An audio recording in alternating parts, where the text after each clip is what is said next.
Now, Dmytro Gurin is a Ukrainian member of parliament whose family has been based in the Mariupol region. He's joined us before on the Arise News Hour. Shortly before we went on air today, Dmytro joined me from inside Ukraine. We're not saying where he is, and I started by asking him about the safety of his family. They left Mariupol. They are safe now.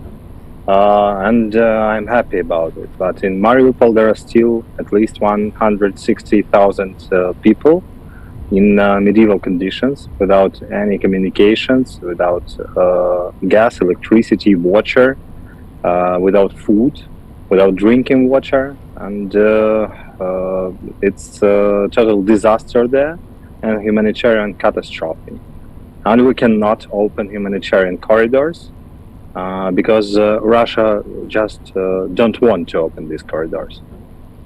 Well, that's the point I was going to raise with you, because Ukraine, your country, says efforts to evacuate civilians from towns and cities under bombardment, including Mariupol, have stalled because of fears those humanitarian corridors could be attacked. I mean, how badly are those corridors needed, especially in areas such as Mariupol that you talked about just now? In Mariupol, people are really out of food and drinking water, and we clearly see now that the goal of Russia in Mariupol is to start hunger in the middle of Europe, and to forcefully move people from Mariupol to Russian territory. They started to do it. They move people to some kind of, they call recreational centers that are really filtration camps. They take the phones, they take the documents, they force to sign some paper that these people will not leave Russia during next 2 years. So it's really deportation.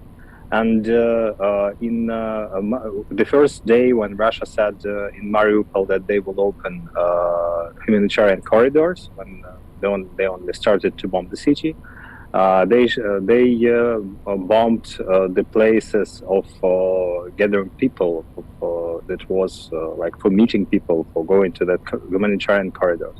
So from the first day, we understand that they don't want to do it. They have an order to kill all the civilians that are living in city, just on their usual civilian cars with white flags, with children.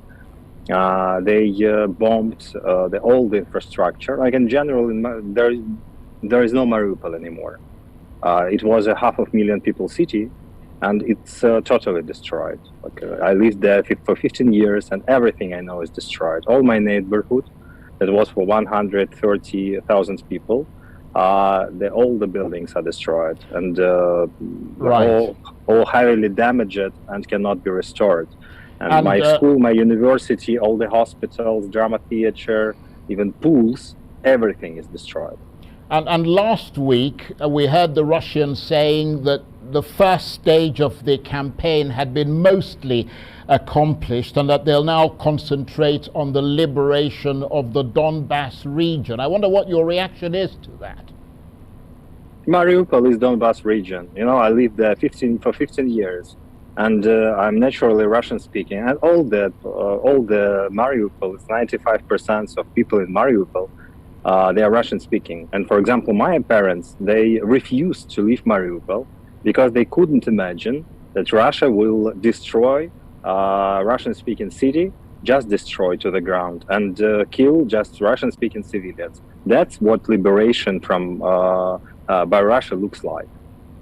And it's no, you know, we don't have Nazis in our country. Like, we have some marginals, but our president is Jew. So all these talks about denazification and liberation of Donbass, we see just a cruel war that was like a month ago when it started. It was an ordinary conventional war, army against army. And when Russia, during 1 week, understood they cannot beat us on the battlefield, and all the world have seen that it's not the second powerful army in the world, but just a fake, they decided to change the strategy to the Syrian strategy and started destroying our cities. Right. And Mariupol is in the worst situation as Mariupol. Okay.